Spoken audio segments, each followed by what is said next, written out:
I want to stick with the idea of bootstrapping for a while because it's an idea that doesn't, it's a bit dense or something and it opens up over time.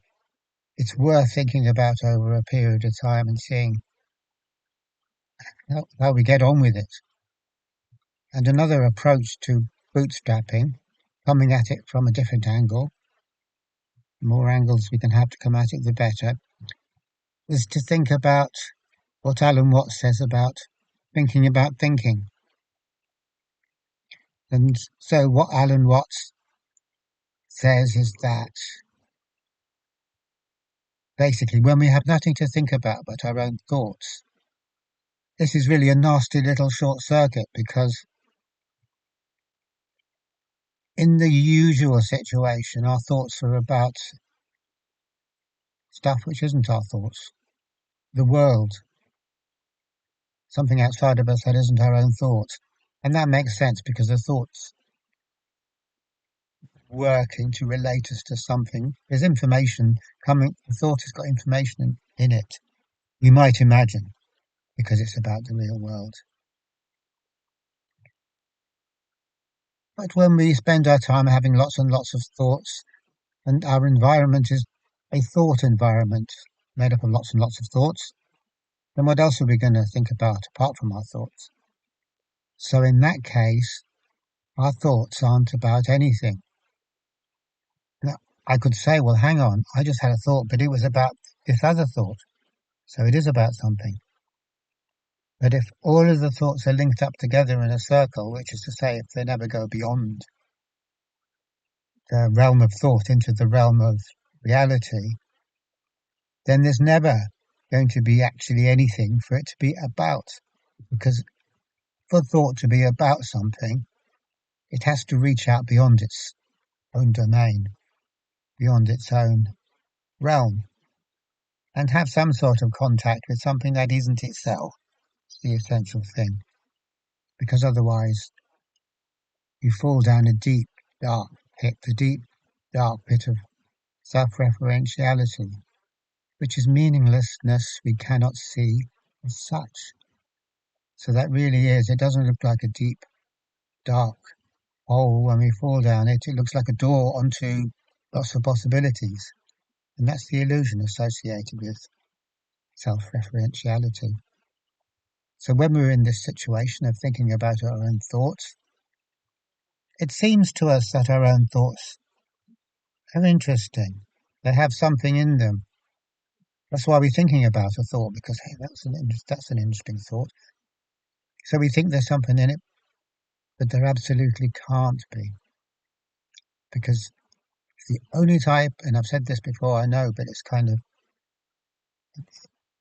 it's a crucial thing really. To see it is it's a great thing to actually see this clearly. That if my thoughts have become a closed shop, so I'm only ever thinking about my own thoughts, then I'm never thinking about anything. There's nothing there. There's zero content. Nothing. Nada. Nothing at all. Blank. Only I don't know it because there's this thing going on that gives the superficial, temporary impression that there's information there when there isn't. So it's kind of pseudo information. And the pseudo information is what Jean Baudrillard talks about in terms of the hyperreal or in terms of hyperreality. So he doesn't talk about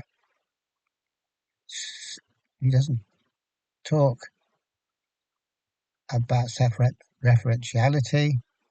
He doesn't talk about thoughts, thinking about thoughts, but he uses his own kind of approach. And he talks about the image,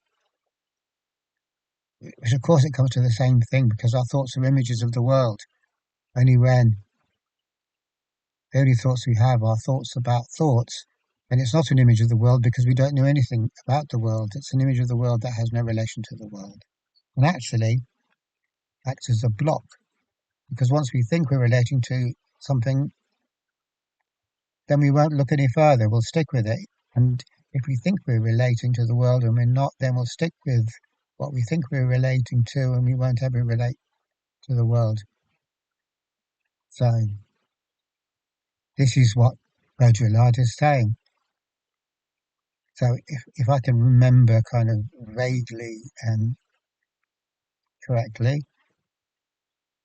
Baudrillard would talk in terms of the phases of an image.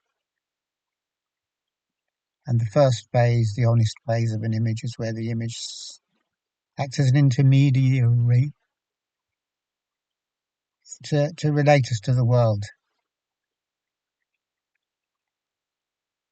And then the image gets cockier. It it doesn't need the world anymore. It no longer needs to. So what we end up with is not just an image that doesn't relate us to the world, an image that fails to relate us to reality, and thereby distracts us from seeing that we're not in touch with reality. What we end up with at the end of the process is, according to Baudrillard, is a symbol that ends up aggressively, this isn't his terminology either, aggressively replacing reality and denying reality totally. This isn't explicit. It's not as if hyperreality keeps sending us little messages saying there is no reality, this is the only reality, there is no reality outside of hyper. If it said that, that would be pure stupid. But implicitly, which is far more powerful, implicit ideas just go straight into our unconscious and they take over and we never even see it. So the implicit suggestion in hyperreality, which we're immersed in, and which is a greedy, voracious, vicious kind of a thing that wants to be the only thing in our lives. It's if we're having a relationship with hyperreality, the hyperreality doesn't want us having a relationship with reality. That's how it works, obviously. So we end up with a situation where the hyperreal erases all traces of the real. We never go looking for the real, and we never have even any concept of what that might mean. We couldn't begin to conceptualize how there could be a real beyond what we understand as real, but which is really the hyperreal. So that part of our brains has been amputated. The part of our brain that could understand that we're missing reality has been amputated. And that's not Baudrillard's way of explaining it either. A way that Baudrillard does have of explaining it is to say that hyperreality murders reality. Cold-blooded murder. No point trying to put it any other way. It is just as bad as it sounds. Hyperreality murders reality, and because there's no witnesses to anything when we've been absorbed into hyperreality, because all we ever know is hyperreality, and hyperreality isn't true, isn't real. So there's no witnesses. The murder's taken place. None of us know. There's no witnesses. So in effect, the murder never took place. If you ask someone about it, they'll say, "What? What murder? What are you talking about? No one was murdered. Nothing was murdered. Everything's fine." No matter who you ask, they will assure you that that murder never happened. That this tremendous event where reality itself was extinguished or suppressed or denied or buried or swept under the carpet never happened. It never happened. Only, as I say, that's not going to be an explicit message. It's across the board implicit. Which is why if you do go around talking to people, they absolutely won't know what you're talking about.